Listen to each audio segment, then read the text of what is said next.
In this video, we're going to talk about energy security in 21st century, which is actually the heart of global politics, economics, and security conflicts in modern world. Energy security का मतलब ये है कि states ensure करें that they have a reliable, sustainable, and affordable supply of energy to fulfill their needs, बगैर किसी disturbance के. It's about making sure कि कोई भी situation हो, either it's climate change, sanctions, या international market fluctuate करे, no matter what. इस particular state में हर घर में electricity होगी, इंडस्ट्री स्मूथली चल रही होंगी और मिलिट्री में ये कैपेबिलिटी होगी कि वो फंक्शन कर सके. But in 21st century energy security does not only depend on oil barrels और गैस पाइपलाइंस, क्योंकि अब there are a lot of other things in the picture too. There is renewable energy technology and critical minerals like lithium for the batteries. अब energy security इतनी important क्यों है? क्योंकि अब हम 20th सेंचुरी में तो नहीं है where oil is the king. In 2025 there are a lot more issues to deal with. अब ये वो चीजें जिनसे एनर्जी सिक्योरिटी अफेक्ट होती है. सबसे पहले जियोपॉलिटिक्स, जिसकी सबसे बड़ी एग्जांपल है जब पूरे यूरोप ने रशिया पे सैंक्शंस लगाई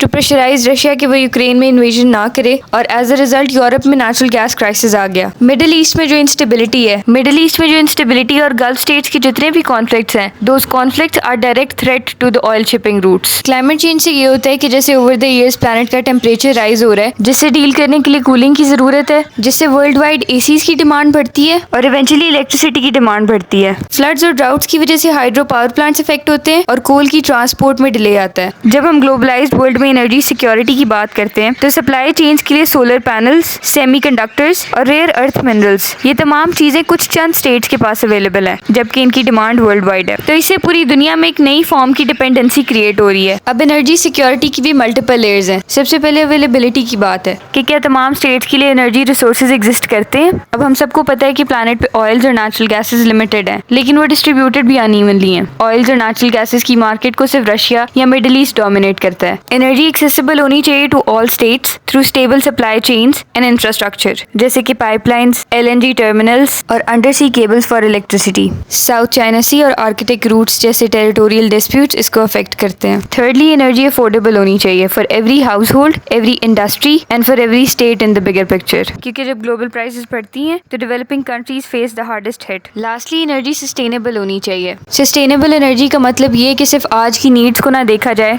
आने वाले टाइम के बारे में भी सोचा जाए. आई होप सबको ये बात पता हो, but just to be safe, जब हम ये कहते हैं कि हम फॉसिल फ्यूल्स पे ओवरली डिपेंडेंट हैं, ऑयल्स, नेचुरल गैसेस या कोल की बात करें, क्योंकि जब ये सारी चीजें बर्न होती हैं तो ये ग्रीन हाउस गैसेज इमिट करती हैं, जिनके इमिशन की वजह से प्लैनेट का क्लाइमेट ड्रास्टिकली चेंज हुआ है ओवर द ईयर्स. और ये रिसोर्सेज भी लिमिटेड है, तो दो चीजें होंगी, या तो पहले ये रिसोर्सेज खत्म हो जाएंगे, या उससे पहले क्लाइमेट चेंज की वजह से सारे ग्लेशियर्स पिघल गए होंगे और ये दुनिया खत्म हो जाएगी. तो हमें जरूरत है कि हम क्लीन एनर्जी रिसोर्सेज की तरफ जाएं, जिसमें विंड है, hydrogen. Most importantly, instead of arms race in creating nuclear weapons, nuclear energy को as a sustainable resource use करना चाहिए, as nuclear energy is the most cleanest form of energy.